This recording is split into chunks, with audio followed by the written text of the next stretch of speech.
Hello guys, இன்னைக்கு Peter கில்லரோட season 2 episode 9 தான் பார்க்க போறோம். ஸோ வீடியோக்குள்ள போறதுக்கு முன்னாடி எப்பயும் போல தான் மறக்காம ஒரே ஒரு லைக் ஒண்டி போட்டுருங்க. அதே மாதிரி இப்போதான் நம்ம சேனலுக்கு வரீங்கன்னா சப்ஸ்கிரைப் பண்ணிக்கோங்க. நான் அப்பதான் இதுக்கப்புறம் வர எல்லா எபிசோடும் உங்களுக்கு நோட்டிஃபிகேஷனாக வரும். சரி வாங்க, நம்ம டைம் மிஸ் பண்ணாம எபிசோடுக்குள்ள போகலாம். போன எபிசோட்ல அவனோட கையை அப்படியே தலையில வச்சிருப்பான்ல, உண்மையா சொன்னா அப்படிலாம் ஆகல. அவனோட கையை பீட்டர் பிடிச்சிட்டான். பிடிக்கும் போது இப்போதான் பீட்டரே பார்க்கறான். அவனோட கை எல்லாமே ரத்தமா இருக்கு. ஓ, இப்போதான் எனக்கு புரியுது. இதுக்காக தான் நீ எப்பயுமே கிட்ட சண்டை போடுறதுக்கு பாக்குறியோ?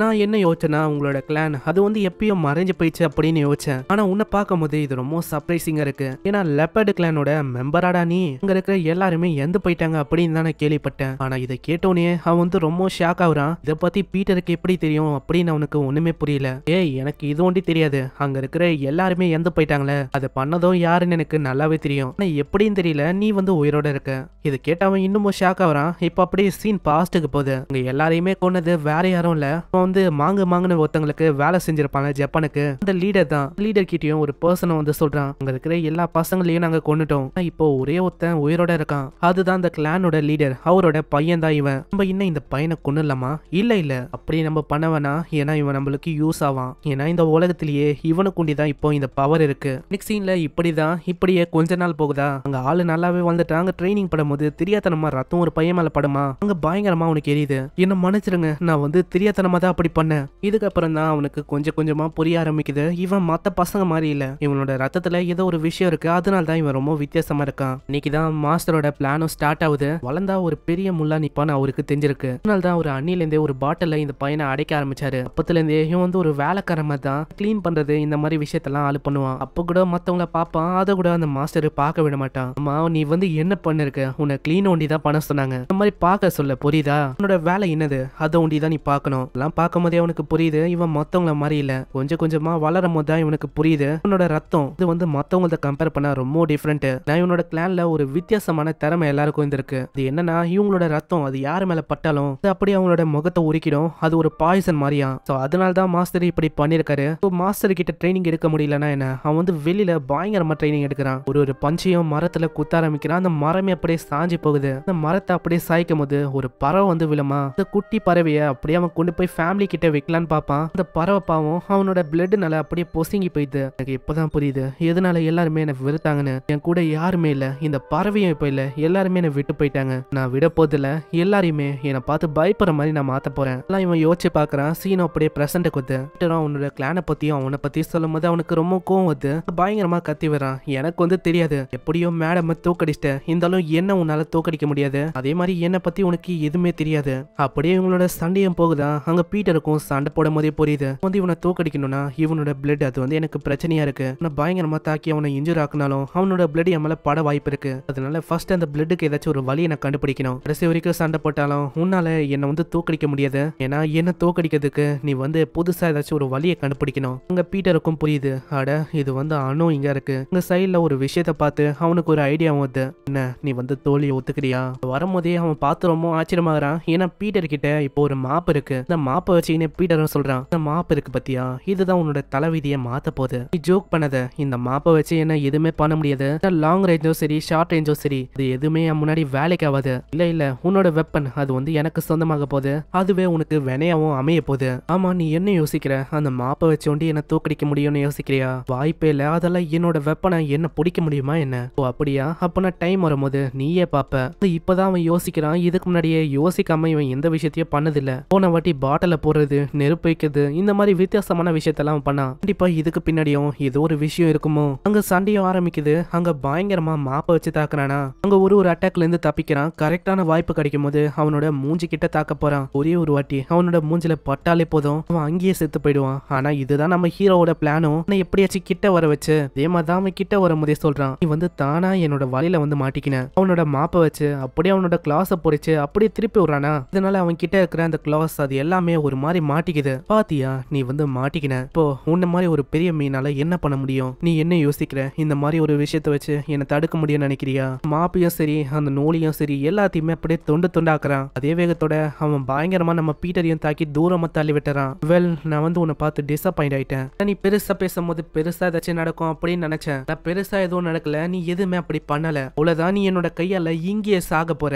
அங்க பயங்கர வேகமா தாக்க வரான். திடீர்னு அவனுக்கு என்னாச்சுன்னு தெரியல, அவன் அப்படியே கீழே விழுறான். என்ன ஸ்லிப் ஆயிச்சோ? ஆமா, எனக்கு என்னதான் ஆகுது? அவனோட கையில பயங்கரமா எரியுது. அவன் என்னோட கை அப்படின்னு பயங்கரமா கத்துறான். என்ன ஆச்சு? உன்னோட எபிலிட்டி அது இப்ப எங்க போச்சு? என்ன ஒண்ணுமே புரியலையோ? உன்னோட வெப்பன் அது உன்னோட பிளட் தான். இந்த பிளட்டையே நான் உன்னோட வீக்னஸா மாத்திட்டேன் எப்படின்னு தானே யோசிக்கிற? இந்த மாப்பின்னா ஒரு வெப்பன் அப்படின்னு நீ யோசிச்சியா? மாப்புக்கும் மேல அது மாப்புல நான் டிட்டர்ஜென்ட்டையும் மத்த கெமிக்கலையும் நான் ஆட் பண்ணேன். அதனால அது உன்னோட ரத்தத்துல படும்போது அது உனக்கு பயங்கரமா எரியும். ரத்தம் அதுதானே உன்னோட வெப்பன். அது யூஸ்லெஸ்ஸா போயிடுச்சு. பேச்சு புரியுதா? நான் எதுக்காக அங்க அப்படி பண்ணனு?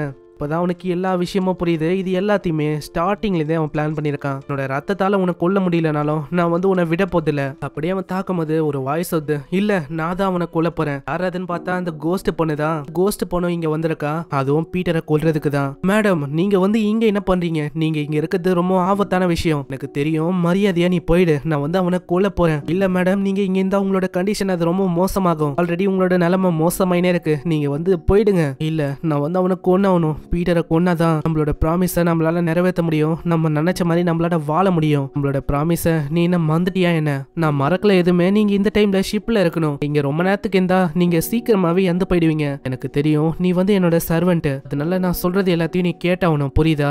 மேடம், நீங்க கண்ணை மூடாதீங்க ப்ளீஸ், தொடங்க. சீன் அப்படியே பாஸ்ட்டுக்கு போகுது. இந்த கோஸ்ட் பொண்ணோட ஸ்டோரியை காட்டுறாங்க. வருஷத்துக்கு முன்னாடியே பாடி கார்டு நினைச்சிருந்தா அங்க இருந்து தப்பிச்சு போயிருக்க முடியும். ஆனா அவன் இருக்கிறதுக்கு ஒரே ஒரு காரணம் இந்த பொண்ணு ஒண்டிதான். இந்த கோஸ்ட் பொண்ணு யூகா. அவ ஒரு தங்கச்சி மாதிரியே ஒன்னாதான் இருந்தா. எப்பயுமே இவங்க ரெண்டு பேரும் ஒன்னா இருக்குது, ஒன்னா வேலையை செய்யுது. இந்த மாதிரி விஷயத்தெல்லாம் இவங்க பண்ணுவாங்களா? பாடி கார்டுக்கும் நம்ம யூகாவை ரொம்ப பிடிச்சு போயிடுது. எப்பயுமே பாடி கார்டை பார்த்தா போதும் அப்படியே ஒட்டிக்குது அண்ணா அண்ணான்னு. ஆனா இப்படி இவங்க பழகுது அங்க இருக்கிற மாஸ்டருக்கு சுத்தமா பிடிக்கல. மாஸ்டரும் கேக்குறான், ஆமா நீங்க ரெண்டு பேரும் என்ன பண்ணிருக்கீங்க? அதுவா, நான் அண்ணா கூட விளாண்டுந்தேன், வேற எதுவும் இல்ல. அதான் பாஸ் என்கிட்ட கேட்டோன்னே அங்க நல்லா பேசினான். நான் அந்த பொண்ணு போனக்கு அப்புறம் என்ன பயங்கரமா அடிக்க ஆரம்பிச்சான். எவ்வளவு தைரியம் இருக்கும்? என்னோட டாட்டரை நீ அப்படி பழக்கி வச்சிருக்க. உன்னோட கெட்ட கை அது அவ மேல பாடக்கூட கூடாது. புரியுதா? நீ ஒரு சர்வெண்டா. நீ எங்க வீட்டோட ஒரு நாய் மாதிரி. ஒரு கொடூரமான மாஸ்டரோட கை அவன் மேல பட்டுச்சுன்னா என்ன ஆகும்? அதனால செத்துப்போ. எல்லாத்தையுமே ஒளிஞ்சிருந்து அந்த சின்ன பொண்ணை பார்த்துன்னு இருக்கா. அவளுக்கு ரொம்பவும் கஷ்டமா இருக்கு. இதுக்கு அப்பத்துல இருந்து தான் யூகா சந்தோஷப்படுறதையும் யூகாவை பார்த்து ரசிக்கிறதையும் யூகாக்கு ஒரு நிழலா இருந்து எல்லாத்தையுமே பார்த்து ரொம்ப சந்தோஷப்பட ஆரம்பிச்சான். கொஞ்ச நாளே அவளுக்கு பர்த்டேவும் வந்தது. எல்லாருமே அங்க பர்ஃபியூமை கொடுத்தாங்க. அவனும் பர்ஃபியூமை கொண்டு வந்தேன். ஏன்னா பர்ஃபியூம்னா அவளுக்கு அவ்வளவு பிடிக்கும். எல்லார்கிட்டயும் கேக்குறா, ஆமா இது ரொம்ப விலை உயர்ந்ததுல?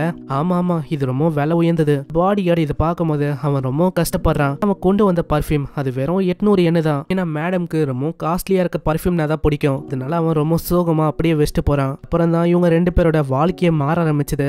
திடீர்னு ஒரு நாள் கார்னரிங் கிளான்ல இருந்து திடீர்னு இவங்களோட ஆளுங்களை கொல்ல ஸ்டார்ட் பண்ணாங்க. இன்னைக்கு பாடி கார்டு தான் நம்ம யூகாவை காப்பாத்திருப்பான். யூகாவால எதுவுமே பண்ண முடியல. அம்மா அப்பா ஃபேமிலி எல்லாருமே வந்து போயிட்டாங்க. அதனால கொல்லணும்னு வெறியா இருந்தாவ. ஆனா அன்னைக்கு பாடி கார்டால எதுவுமே பண்ண முடியல. இதுக்கப்புறம் கொஞ்ச நாள் போகுதா, ஃபைனலா அந்த நாள் அன்னைக்கு தான் இவங்க எல்லாரையுமே கொண்டு இருப்பாங்க. 2000 பேரையும் சரி, அந்த மாஸ்டரையும் சரி. அதுக்கப்புறம் அவங்க ஜப்பான்ல வாண்டட் ஆனாங்க. அங்க இருந்து இவங்க தப்பிச்சு வேற ஒரு இடத்துக்கு வந்தாங்க. இதுதான் கொரியா. அங்க யூகாவும் கேட்டிருப்பா, அம்மா இதுக்கப்புறம் நீ என்ன பண்ண போற? நான் பெருசா எதுவும் பண்ண போதில்ல, நான் உங்க கூடயே தான் இருக்க போறேன். அட நீ என்ன சொல்ற? உண்மையிலேவா? இது ரொம்ப ஃபன்னியா இருக்கு எனக்கு. ஆமா, என்னோட ஆசை என்னன்னா ரெண்டு பேருமே ஒரு இடத்துக்கு போய் நிம்மதியா வாழணும். யாருமே நம்மள தொல்லை பண்ணக்கூடாது. அங்க ஒரு பீச்சையும் அவன் காட்டுறான். வீல்லாம் பயங்கரமா அடிக்கும் அப்படின்னு அவன் சொல்றாளா, நீ கவலைப்படாத. இப்போ எப்படி நான் உனக்கு ஒரு நிழலா இருக்கேன், அதே மாதிரி உனக்கு எப்பயுமே நான் ஒரு நிழலா இருந்து ப்ரொடெக்ட் பண்ணுவேன். இதெல்லாம் ஆளும் யோசிச்சு பாக்குறான். அங்க இப்பதான் அந்த பர்ஃபியூம் எடுக்கிறான். இவன் 800 எனக்கு ஒரு பர்ஃபியூமை கொண்டு வந்திருப்பான்ல, அது அவன் தூக்கி எல்லாம் போடல. இவ பத்திரமா எவ்வளவு நாளா பாத்துக்கினா. அதை பார்த்து அவன் ரொம்ப ஆச்சரியமாறான். அட மாஸ்டர், இதை இன்னமும் வச்சுன்னு இருக்கீங்களா? ஆமா, நீ இதை எனக்காக கொண்டு வந்தல, எப்படி அப்படியே விட்டு போக முடியும்? ஞாபகத்தமா நான் இதை வச்சுக்கினேன். இது எனக்கு அவ்வளவு முக்கியம். அதே மாதிரி இதை கடைசியா நான் மோந்து பார்க்க விரும்புறேன். மோந்து பார்க்கும்போது ஸ்டார்டிங்ல இவங்க ஒரு ஃபிளவரை பறிச்சிருப்பாங்க. அந்த ஃபிளவரோட ஸ்மெல்லு அப்படி அடிக்குது. இது உண்மையிலேயே நல்லா இருக்கு. கடைசியா நான் உன்னோட கையில சாகுவேன்னு நான் எதிர்பார்க்கல. அவங்க ரெண்டு பேரும் கிஸ் பண்ணிக்கிறாங்களா, வேணும்ட்டே அப்படியே கடிக்கிறா. இதனால வாய் ஃபுல்லா ரத்தம் ஆயிட்டு. மாஸ்டர், உங்களோட வாயில ரத்தம், சீக்கிரம் அது துப்பிடுங்க. ஆனா அவ துப்பல. ஹேய், அவ்வளவுதான், நான் சாக போறேன். இதுக்கு மேல நான் சாகுறதை யாராலையும் தடுக்க முடியாது. நீ இதுக்கப்புறம் உயிரோட இரு. என்னோட வேலையை நீ பாத்துக்கோ. யூகா, நீ அப்படி பண்ணக்கூடாது. துப்பு யூகா, துப்பு. ஏன் துப்ப மாட்டேற? அப்படியே அவ இறந்து போறா. இங்கே இந்த எபிசோட முடியுது. இந்த எபிசோட் பிடிச்சிருக்கும்னு நினைக்கிறேன். பிடிச்சிருந்தா மறக்காம கீழே ஒரு லைக் போட்டுருங்க. அப்பதான் நிறைய பேருக்கு ரெக்கமெண்ட் ஆகும். அதே மாதிரி நான் உங்களை நெக்ஸ்ட் எபிசோட்ல சந்திக்கிறேன். தேங்க்யூ ஃபார் வாட்சிங். சயனரா.